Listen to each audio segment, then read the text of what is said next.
นะ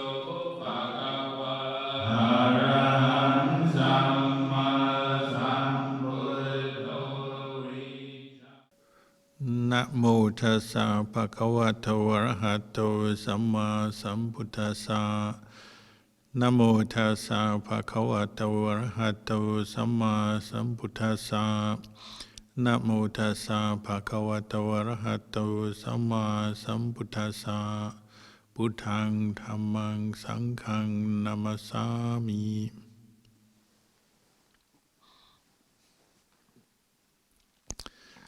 Blessings, good evening.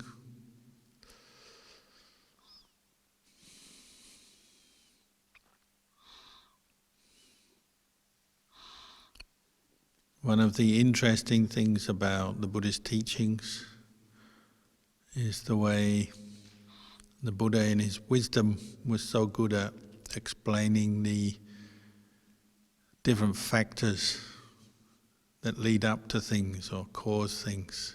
So whether it's the cause of suffering, he was very good at analyzing and explaining the different mental factors and different causes and conditions, external conditions and internal conditions that lead up to our experience of suffering and stress in life. But then also he was very good at explaining all the different positive factors that help us to end stress. And many of his teachings involve describing the different conditions and factors that work together. So obviously the most obvious one might be the Four Noble Truths, talk about suffering and its cause, and then the end of suffering and the cause for that, which is the Noble Eightfold Path. But many other lists and descriptions of how to practice, what kind of qualities to develop and how they support each other. So a very kind of useful list of Dhammas or positive qualities we're developing together in our practice is the 5 Indriya, spiritual faculties, or also known as the 5 spiritual powers. So that's Sattva, Virya, Sati, Samadhi and Panya. Faith, persistent effort, mindfulness, calm and insight. All those 5 qualities we're developing together. Even though we might describe them individually, define them, think about them individually, they support each other. So for example, the Buddha would say it's important to cultivate faith. Obviously, to do anything in life you have to have some faith, confidence that what you're doing is useful, it's going to bring you some benefit.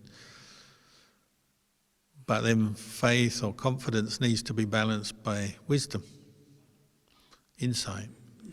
Otherwise it's very easy to put your faith, your belief in the wrong place, maybe, the wrong thing, or following a wrong view or a wrong teaching, or a person that maybe doesn't fully understand the way of practice, so you follow them and then they end up teaching you the wrong thing. You need wisdom to balance your faith, otherwise your faith will sort of lead you in the wrong direction. But even wisdom itself, especially in the beginning when it's not yet wisdom from the peace of mind or the stillness of mind, even wisdom can be a double-edged sword, and you can cultivate your ability to analyze, and you can know things and learn a lot, gain a lot of knowledge. But if it's not balanced by faith, then it can just be used to serve negative emotions and used in a negative way. So you might be quite intelligent or intellectually able, but instead of using that to end suffering, you might even use it to increase your own suffering or the suffering of others, make yourself more unhappy in one way or another. So that's just one example how in our practice we're developing different qualities that support one another. And this is something you have to keep coming back to as you practice, using the framework, say, of the 5 spiritual faculties. You might reflect, well, where does your faith lie at the moment, at this point in your life? I assume you have some faith in the Buddha and his teachings, otherwise you wouldn't be here listening to me. But then how much faith do you have at the moment? Is your faith strong, or are you still full of uncertainty, or is it partial? Because we often have some skepticism or some gaps in our faith. We say, well, I accept this and I understand that, but I don't like that and I don't want that. And we can be quite picky and pick and choose what part of the teachings we have faith in, what we don't, maybe, for example. Faith as a quality of mind, the Buddha said, is not really fully established until one enters the stream. So the faith of a Sotapanna is unshakable, and it won't degenerate anymore. Their faith in the Buddha, the Dhamma, the Sangha, the path of practice, and it's combined with wisdom, so they just know what they're doing is the right thing and will lead to the end of suffering. They no longer have any uncertainty about that. But until that point, faith can wane easily. And it's very easy that, say, if you put your faith in an individual, which often is what happens, especially in the beginning of our practice, when we don't know so much, we're new to the practice, we often put our faith in a person, a Kalyana Mitta, who maybe it's a monk or a nun, or it could be a lay teacher, or maybe just a lay practitioner, a friend who seems to know a lot more than we do, and we follow them along. But of course, unless that person is really established in the practice and very reliable and dependable, we sometimes can become disappointed, because as you get to know someone over time, maybe their behavior starts to show some weaknesses or flaws that you didn't realize in the beginning, and that can affect how you look at that person, how you relate to them. And occasionally we even completely give up faith in a person, because they turn out to be not what we thought. They may do some very unskillful things, and then we just think, oh, I thought they knew what they were talking about, but they didn't. That does happen from time to time. So when you put your faith in a person, that's perhaps you have to be careful and reflect on the uncertainty of it, or the fact that you don't really know that person, especially if you haven't known them for very long. That's partly why the Buddha encouraged us to put our faith in the Dhamma and the practice of the Dhamma and the qualities of the practice as much as a person. It doesn't mean to say a person having faith in a teacher or a friend, a Dhamma friend, has no role to play. It still has a role. But you also have to have a certain awareness that if you haven't known them for very long, well, things may not turn out as you expected. And your faith may have to be managed by some healthy skepticism, or just an awareness of the uncertainty of things, particularly of people and their behaviour. Just as we practice ourselves, we get to know ourselves over time through the practice. When we begin our practice, we're often not very aware of ourselves, are we? We start to uncover our own habits and habits of speech, habits of thinking, and we start noticing things that we didn't notice before or weren't fully aware of before. And it's not all good. The whole point of the practice is you're practicing to abandon the causes of suffering, the mental defilements rooted in greed, anger and delusion. and they're not always beautiful or pretty to see.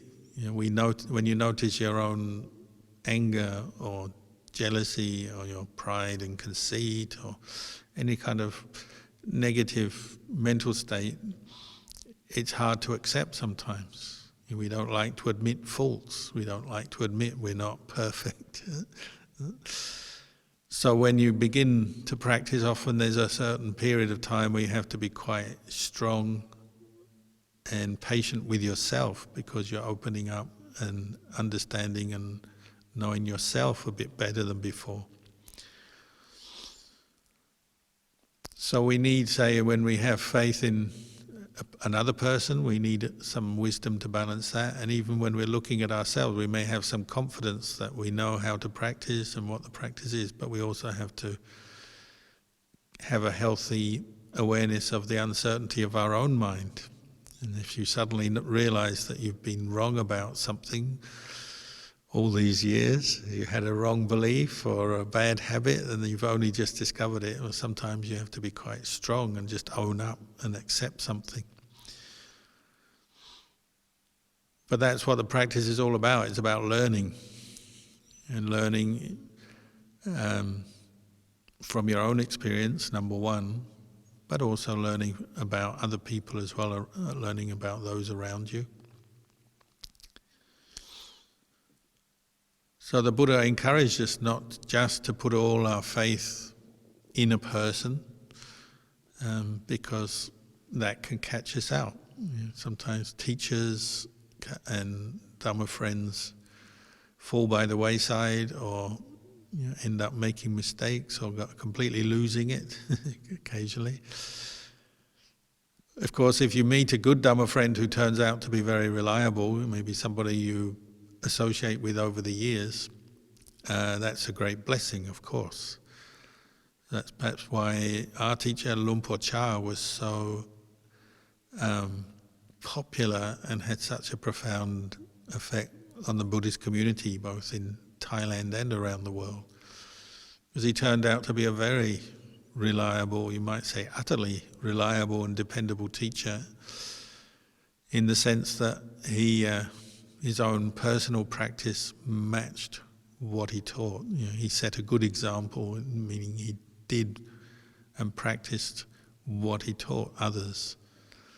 And what he taught others was based on his own practice, his own experience and knowledge that he gained from his own practice. And people live with him over the years. So in the beginning, just a couple of monks, a few monks and novices. Later he had a few nuns with him as well. And of course, lay supporters, just a few villagers, small number of local villages knew him and supported him. So in the beginning, number of people who knew him was quite small. But because he did practice very well and proved to be a very good leader, a good teacher, the number of monks, nuns and lay people who followed him grew over the years. But one thing, if you ask his students, particularly the ones who lived with him for a long time, one thing they all say is that he really practiced what he taught. He was always a good example, even though he was a leader and had to make many sacrifices and was busy sometimes. He kept up the practice for himself, and he set a good example to others. So when you do meet a good teacher, that's a great blessing, because they're not always easy to find. But he would warn people. He'd say, don't just believe the teacher, you have to find out for yourself. And he didn't encourage people just to cling on to him. As monks say, he didn't encourage people just to hang on to his robes as he was going about his practice, and people hanging on to his robes, kind of being dragged along by him. He encouraged people to learn for themselves. And he didn't try to always keep people close to him and clinging on to him and hanging on his every word and dependent on him. obviously people did live with him, and sometimes for long periods of time, but he also encouraged people to be independent, and he'd say monks who like to spend all their time listening to him teach and be close to him, and they got a lot of happiness from that. He'd also send them off to places far away where they didn't meet him for maybe many months, occasionally even for years. He'd send them away so that they could learn to be dependent as well. Because this is in line with the Buddhist teachings. Even if you do have a good teacher that inspires you, faith, and that helps, eventually you've got to learn to depend on yourself in the practice and internalize these qualities of the Dhamma, and not just depend on the teacher and the external Kalyana Mitta. In a way, you have to make yourself your own Kalyana Mitta, your own internal, develop the internal qualities of the Kalyana Mitta. So Ajahn Chah would often send monks away for periods of time to some quiet, remote, secluded place and say, you go and practice there. And after many months they might come sort of back to him, hoping to stay with him, and sometimes he would let them stay, and then other times he would send them back again and say, no, you need to stay there a bit longer. And the monk might have to go back again to this remote place where there's maybe not much material support, and there's not many people around, and the conditions were tough, and he'd just send them back there to learn a bit more. Because anyone who's practicing the Dhamma has to learn how to develop their own internal faith and wisdom, and not just always seek external sources. Always be relying on listening to the Dhamma talk to understand the Dhamma, always relying on the meditation group to practice meditation, always relying on the teacher to answer every question. And that doesn't mean to say there isn't a place for all of that, but we also have to learn to be dependent on ourselves. And one of Ajahn Chah's favourite phrases, atahi atano nato. One has to learn to rely on oneself, or depend on oneself in the practice. Because in the end you get to know yourself. By cultivating mindfulness and wisdom, you get to know your own mind. And a good teacher may know many aspects of your character, your mind. We were talking about that earlier today, about how there's some amazing teachers, both in the time of the Buddha and in the modern age, who seem to be able to read people's minds and know their minds and what they're thinking. But in the end, you have to know what you're thinking for yourself, don't you? You have to know yourself.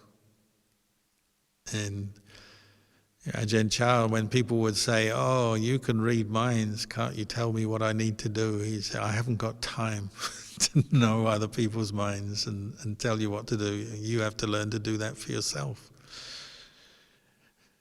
And the Buddha didn't practice like that. We believe that the Buddha could read people's minds and know what they're thinking and what their problems were. And yes, sometimes we have evidence that he would teach based on his knowledge of somebody's character, their past karma, what they've been up to, their strengths, their weaknesses, the way these spiritual faculties were balanced or not balanced when they're out of balance. He would know that.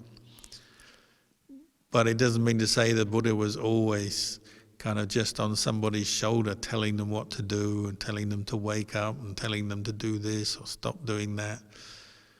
Occasionally he would give people very specific teachings and directions, but a lot of the time he'd just let people get on with it, and sometimes even let them make mistakes so they would learn from the mistakes. Sometimes some of the best lessons we have in life are when we make mistakes, aren't they? If you always have someone spoon-feeding you the Dhamma, there's a time and place for that, and it can be helpful, but if that's the only thing you know, you might be quite dependent on a teacher or an external source of your Dhamma, and you might still be missing what's actually going on inside your mind, your heart. So we also have to learn to teach ourselves, reflect on our own behavior in order to understand these Four Noble Truths and really penetrate them. So mistakes, wrong thinking, suffering, stress, they often turn out to be our best teachers. And it's when often the stress comes when something's out of balance, isn't it? You have faith but you don't have wisdom, or you have effort but it's not guided by wisdom, or you put your effort in the wrong direction. Sometimes we try some practice, we're really tough on ourselves and then realize we're not really getting any mindfulness or wisdom from this practice. We're just making ourselves tired or weakening ourselves. Some people, they get really inspired to fast or something, and they try it and they want to fast so that they can give up all their attachment to food, and then they start eating again and realize all the attachment is still there, and they just made themselves very weak fasting. And it doesn't mean to say fasting doesn't ever have a use, but it can also just be a solution. When you notice you have some greed for food, then you say, oh, I'm going to fast and I'm just going to give up food. But it doesn't last very long, does it? Because eventually you have to eat again. So one of the things Luang Por Chah encouraged us to develop is this quality of, we say, hiri and otapa, sense of shame and fear of wrongdoing. Sometimes they call this the mother and father of the mind, the parents of the mind. Just this ability to be watching over your own mind and to accept that sometimes you have very ugly thoughts or very unhappy thoughts, miserable thoughts, negative thoughts, anger, selfish thoughts, and so on. But then to have that sense of being, when you become aware of them, to shrink away from them and try not to indulge them, but you know them, but to let them go as quickly as you can, or at the very least not to act on them. Sometimes you have a real harmful thought come into your mind, but to know it and to not act on it, and just to manage it, as an internal mood, train of thought, emotion that comes up, but not to give into it and make it be the cause for you to go and do something that harms you or harms someone else. And that's why we have to keep developing mindfulness, listen to the Dhamma, and develop this internal quality, the internal teacher, the internal parents of the mind that watch over your mind. So even when you notice very unpleasant, negative thoughts coming up, say, not to give in to them, but to treat them with wisdom, with mindfulness, and to just shy away from the indulgent side of the mind. The Buddha once said, if you are at least aware of a very negative, unwholesome state of mind that's arisen, even if you're indulging it and it leads you to act in an unskillful way, that awareness is still something that's valuable to you, because ultimately it will lead you to maybe give up that wrong behavior. So, the worst state of mind to be in is when you're not aware at all. You don't even realize you're angry or selfish or completely deluded in a situation, holding to a wrong view, a wrong belief. That's probably the most dangerous kind of negative karma that you can have, is where you just don't even know that you're doing something harmful to yourself or others. So you carry on, and until some awareness arises, you don't even, there's no inkling, no recognition that you're doing something harmful or wrong. That's the worst kind of karma. And that's why I say being intoxicated, particularly when you're drunk or under the influence of drugs, it's so dangerous, because you just have no idea what you're doing. You don't even remember. I can speak from experience. I can remember being a layperson, getting so drunk that I didn't even remember what happened the next day. It only happened once in my life, and I just thought, I'm never going to do that again.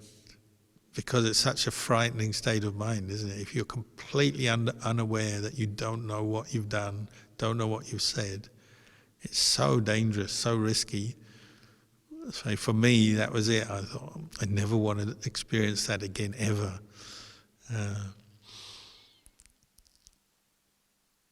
Sometimes it's a bit like that when you're extremely ill. If you're so ill that you're, semi-conscious perhaps, really fuzzy-headed, or unfortunately if they have to give you painkillers, strong painkillers, and you're really fuzzy-headed.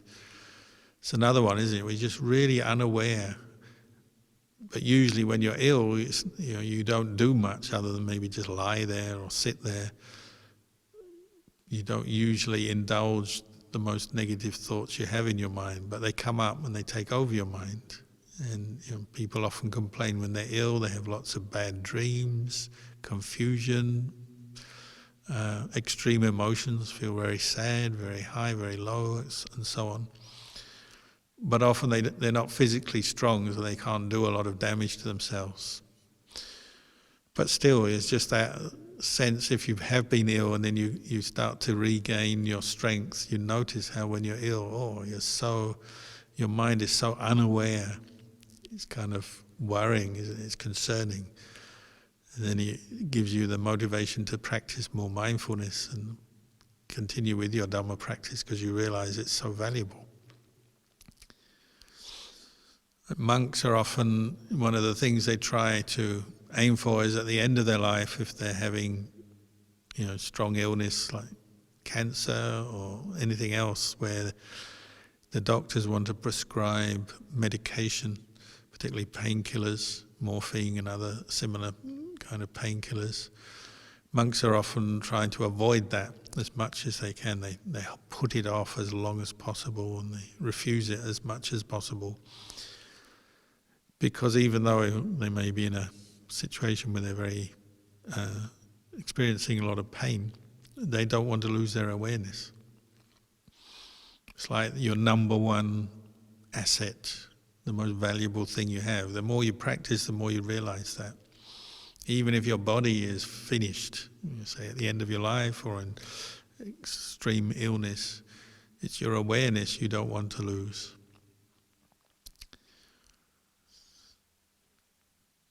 So cultivating awareness helps you to at least know what's going on, even if you are caught into a lot of mental suffering or stress. At least you know it. And that's where the beginning of the practice is knowing there's a problem, then you can start working on a solution. And it's the same with, going back to faith again. If you have faith in a teacher, say, and you don't really know the teacher, well, you have to just accept that fact and be aware of that fact that you don't know the person. So not to expect too much, say, from a teacher, expect them to solve all your problems or to be perfect. It's another one Ajahn Chah used to talk about, how people would come to him and expect him to be perfect. The perfect Dhamma teacher, the perfect spiritual teacher. But then, what is the perfect spiritual teacher? Because perfection is only in the eye of the beholder, as it were. So, each person has their own idea how the teacher should be, how perfect they should be, how good they should be. But then another person will have a slightly different idea. And everyone's idea varies, so then the teacher is never going to satisfy everyone. So Ajahn Chah would play around with that sometimes, because we believe he was an enlightened arahant. So that is perfection in terms of Buddhist practice.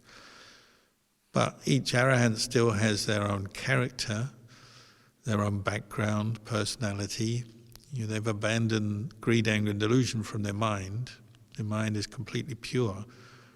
But they still walk and talk and they have their character. So, some people may find one arahant more inspiring than another, or might find their character suits them more than another, say. everyone has their different, we say vasana, their different character, different qualities. So Ajahn Chah was aware of this. Some people would look at him, say in his later years, he had this big bowl, alms bowl.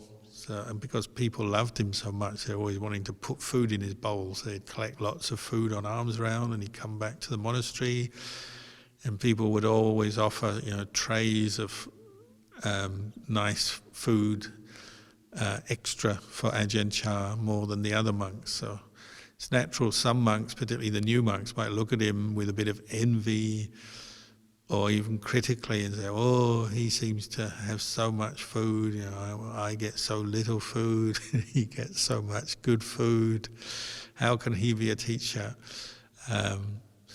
But the older generation knew that, there were those times when he didn't get much food, and he was always very, very generous, and he often gave away more food than he ate himself. He was quite happy to share his food with the other monks and give them maybe more, as much or more than he got himself. But maybe in the later years people hadn't seen that or gone through that with him, so they look at him and say, oh, people offer him so much. There's this big bowl and all this food offered, and then I have this little bowl and I don't get much. And they start criticizing the teacher. Or, if he, for some reason, he missed something in the monastic schedule, he didn't come out to a meeting or something. Nearly always because he was doing something else of use. Maybe he was teaching, so he didn't come to the meditation, or he was teaching and didn't come to the afternoon chores, and then some junior monk might look and say, oh, where's the teacher? He didn't come. So people do that with him.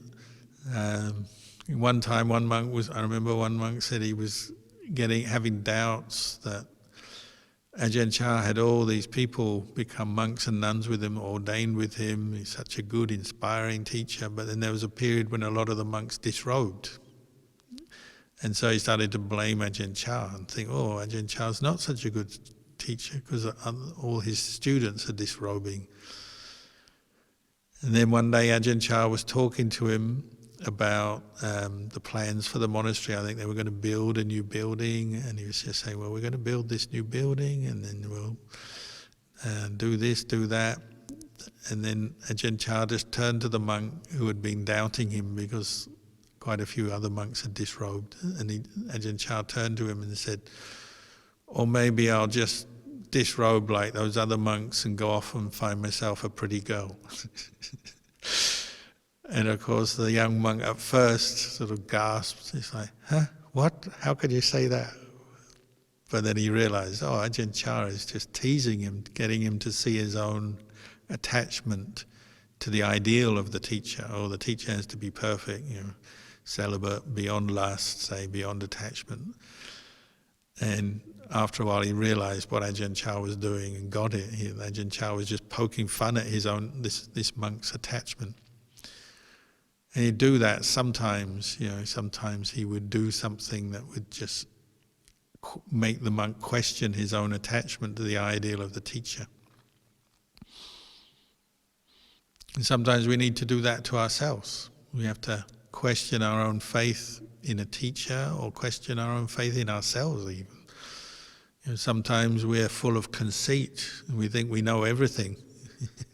Buddhists aren't immune from that, just like any other religion or any other group of people in the world. We have our pride, our ego, our attachment to our self-view. We often come in a situation we can think we are right. I am right, I know best. So sometimes it's worth questioning that. When you're sure about something, Ajahn Chah would say, go away and walk meditation and ask yourself, do you really know? Are you really sure?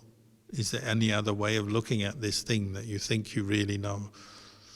Because sometimes we get it wrong. It's just a more spontaneous or short-lived attachment to a certain view, thinking this is right, I know. You go away and you contemplate it, you meditate on it, and maybe after a while you look at it from a different angle and you think, maybe it's not. What I was thinking is not right. Like one time somebody came to the monastery and offered Ajahn Chah a car, which is a big deal in those days. In those days, forest monks didn't have cars. They lived in the forest and they often just walked everywhere, or at best maybe someone would give them a lift. And somebody offered Ajahn Chah a car, and they left the keys down next to him, and he just ignored the keys to the car, and he ignored the car, didn't take much interest in it. And then later he asked the monks, should we accept a car for the monastery? And all the monks, or most of them, were really sure it was a good idea. And they said, oh yeah, we should accept a car, then you can be driven around if you need to go and visit people or give teachings. It will be convenient if you have a car available. Ajahn Chah said, I disagree with all of you. Go away and think about it.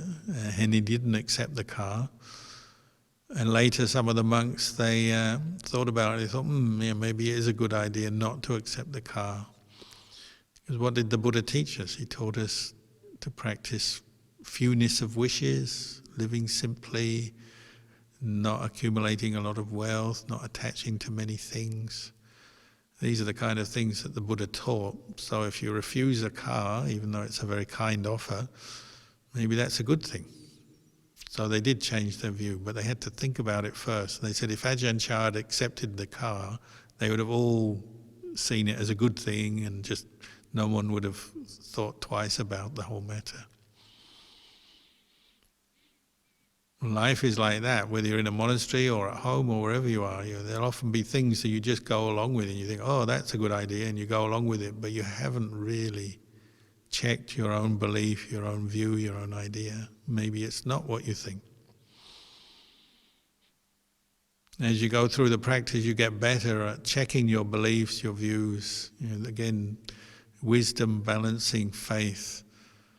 And you start to sometimes question what you think is right, wrong, beliefs, good, bad. And it's certainly part of the Buddhist tradition is to question things, not just to accept everything. And it can be a form of blindness when you just accept the first thought that comes into your head or the first idea you have, or you stick to an ideal how things should be. You can easily be setting yourself up for suffering. It's one of our biggest modern sufferings is, we all have this ideal how the world should be, how we should be, how our world should be, how the country should be, the government should be, the economy should be. And, in this modern day and age, I shouldn't be having to suffer with these little problems that I have to deal with every day. I'm beyond this, I shouldn't have to put up with this anymore. And yet we often do, because the world is imperfect. And we do have to put up with things, because there's no world ever invented anywhere in the universe that there won't be some imperfections and problems, because the world is a place where it's full of dukkha. But still our mind will be telling us half the time, it shouldn't be like this, I don't want this. Why do I have to have this problem? Why me?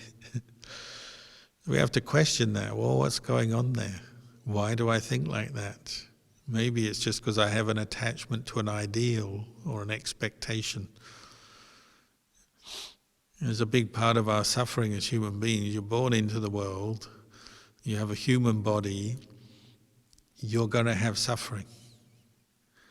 This is what non-Buddhists often don't understand. They say, oh, the Buddha just teaches about suffering.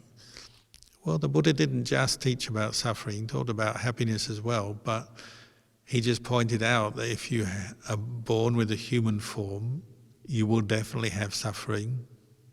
Why? Because a human body changes every day, it ages. And with aging you also get sickness and aches and pains, and ultimately you get death. And so whatever else happens in your life, however wealthy, famous, successful you become in this world, whatever you do in this world, and whatever happiness you experience in the world, that's fine. But don't be surprised that when you have to experience aging, sickness and death, because it's just part of the package of a human life. And yet we have this expectation that it shouldn't happen to me. Other people can die, but not me. Other people can die, but not my family. Other people can get sick, but not me. Other people can get sick, but not my family. And it's totally out of touch with reality, and yet we think like that, don't we?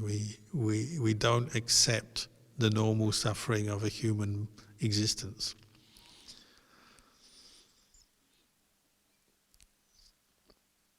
So we have to reflect on these things and check our ideals and our expectations about life, our expectations about ourselves, our expectations about teachers, expectations about the world in general.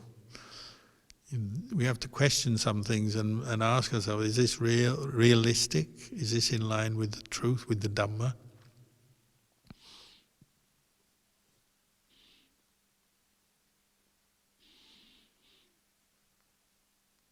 And the more you practice, the more you're kind of uncovering some of your wrong views or attachments to various things.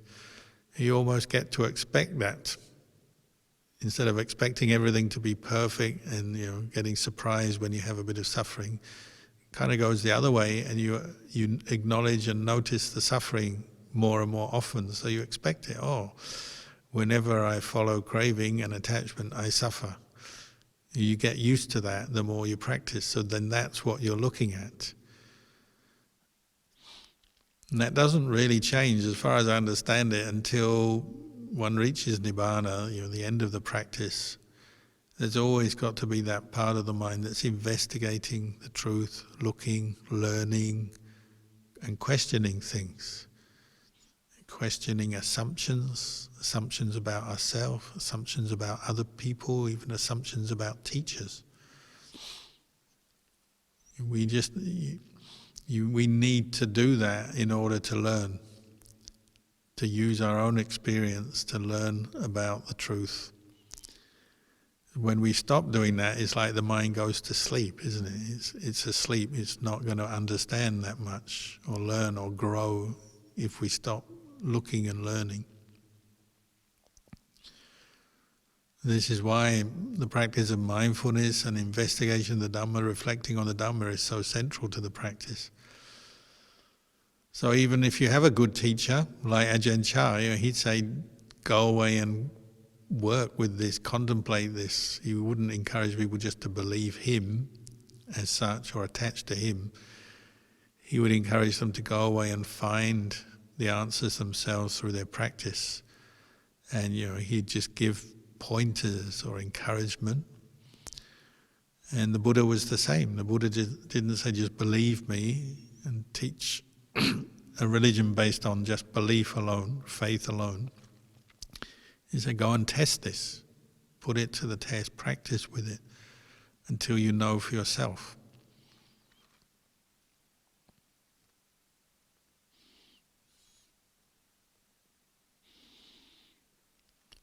In terms of teachers, well, you might meet teachers who are very good communicators and can speak the Dhamma. There's plenty of them nowadays. We know about them because the internet gives us access to many good teachers. But still, even if somebody is very good at talking and explaining the Dhamma, doesn't necessarily mean they can practice the Dhamma. So sometimes we have to accept that can happen. Somebody who teaches well, in the end we find out that maybe they've got another side to them and they make mistakes or they break the precepts. If it's monks or Sangha, monks and nuns, the Buddha didn't really give any exceptions. Even if somebody is enlightened, they still have to keep the rules, keep the precepts, follow the practices. And again, that's why people had a lot of faith in Ajahn Chah, because he understood that point very well. Even when a monk gets very old, they don't allow you to sort of give up the robes and set aside the rules and start eating in the evening or get married or using money or all these kind of things.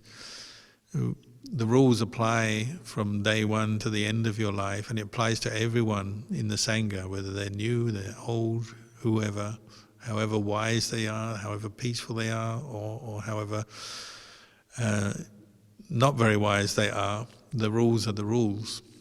And that's one important part of Buddhist monasticism, which often people find inspiring when they practice, is that, the rules, just you have to keep them. And the Buddha didn't make any allowances for arahants to set aside the rules of the Vinaya, the training. Even enlightened lay people still have to keep the 5 precepts or the 8 precepts. It's just the way it is. Sometimes people misunderstand. They think, if you're an enlightened teacher, well, you're beyond it all. You've transcended the world, so you can do anything.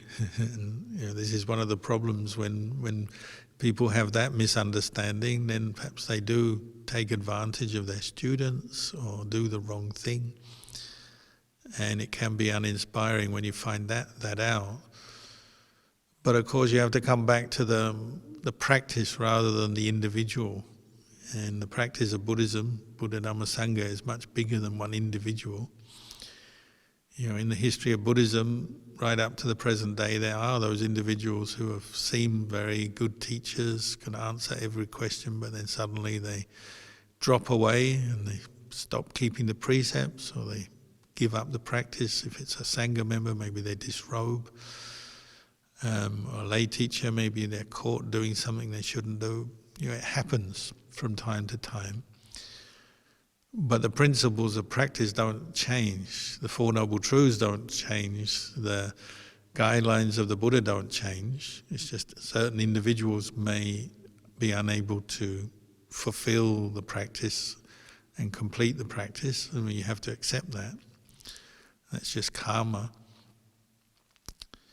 In the time of the Buddha, there was one monk, what was his name? Bipali, I think. He was a really good Dhamma teacher, so inspiring, had lots of supporters, but he became so conceited he thought he didn't need to keep the rules anymore, so he couldn't even keep the 5 precepts. So then when he died, he was reborn as a fish.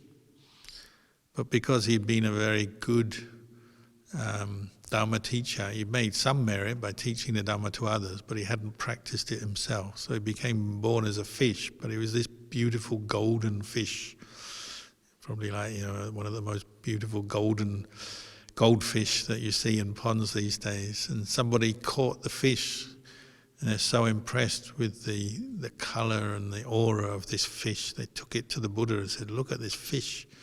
It's an amazing golden colour. Why is that?"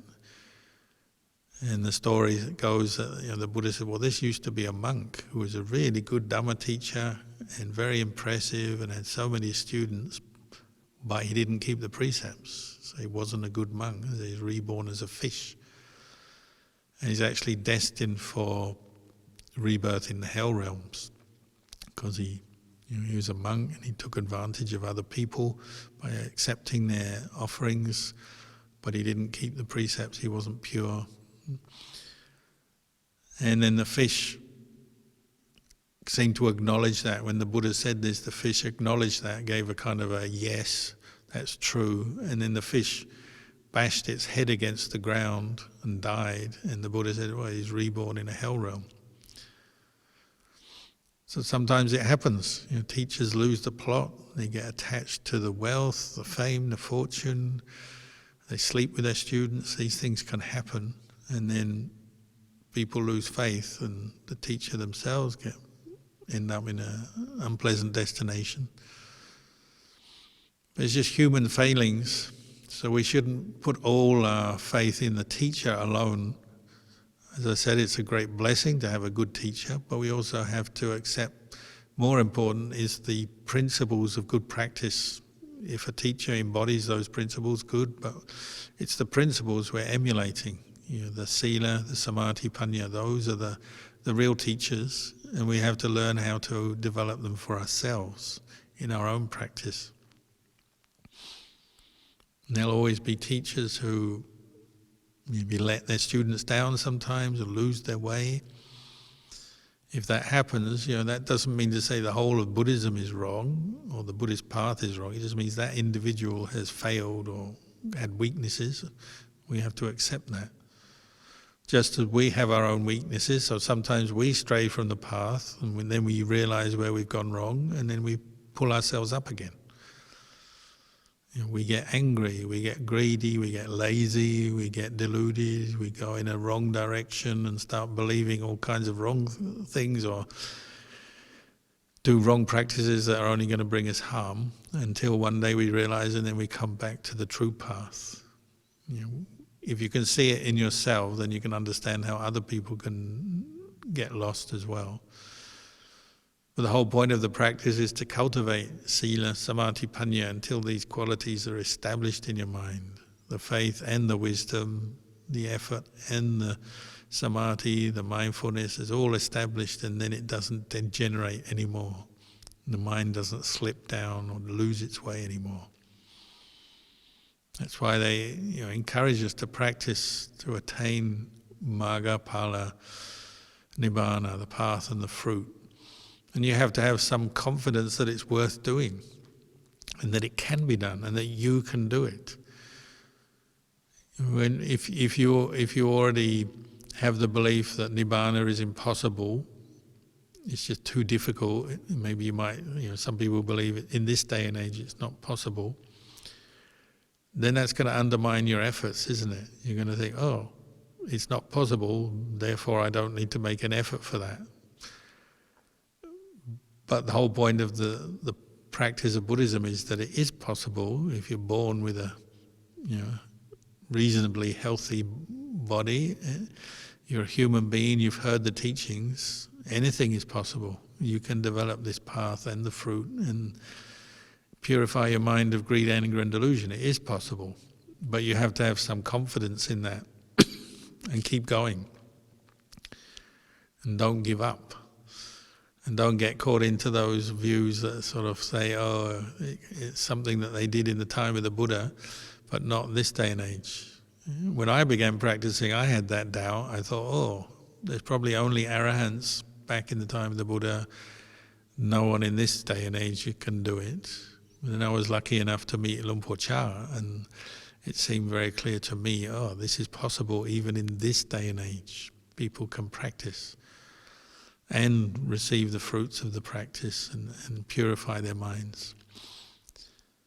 But if you're unfortunate, you have that belief it's not possible, well, of course that's always going to be an excuse, isn't it? You're going to be telling yourself, oh, it's not possible, I'm going to have to just stick with my greed, anger and delusion and my confusion and my laziness and my attachments, and there's no point even trying. So you undermine your own efforts if you think like that. The other kind of view people often have is the postponers, the putter-offers, and they're going to wait until Maitreya Buddha, even though we don't know for sure whether there'll be a Maitreya Buddha or when or where, because who knows the future. But we start thinking like that and say, oh, well, I'll just wait for Maitreya Buddha to come along, the next Buddha, but this life I can't really do it, can't be bothered, or haven't got enough time, too busy with my job or the family or this or that, or I'm too indulgent, I'm too attached to my comforts, or whatever it is. So there's those people who are just putting it all off until Maitreya Buddha comes along. But how risky is that?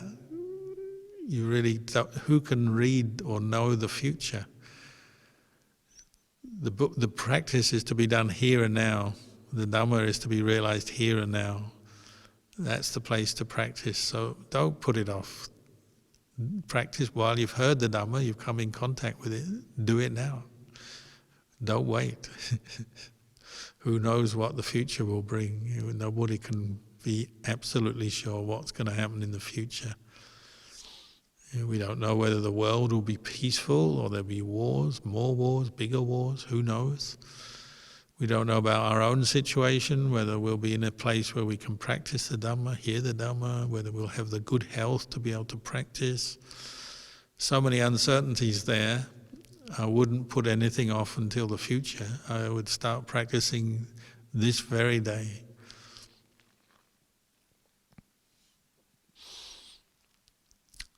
So a bit of questioning of our own views on things, on the Buddha Dhamma Sangha, on the practice, on teachers, on the way of practice. I think it's quite healthy and to be encouraged. And cultivate that ability to come back, look at your own mind and learn from your own experience. Really learn to depend on yourself as much as the externals. Of course, listening to the Dhamma is a very valuable thing. Meeting teachers is a very valuable thing. But you also got to learn to be your own internal teacher. Develop that Dhamma dialogue on the inside. And learn to reflect on things rather than just give in to those sort of assumptions and views you've been carrying along maybe for many years now that are still unaddressed. You're just taking things for granted or sort of complacent.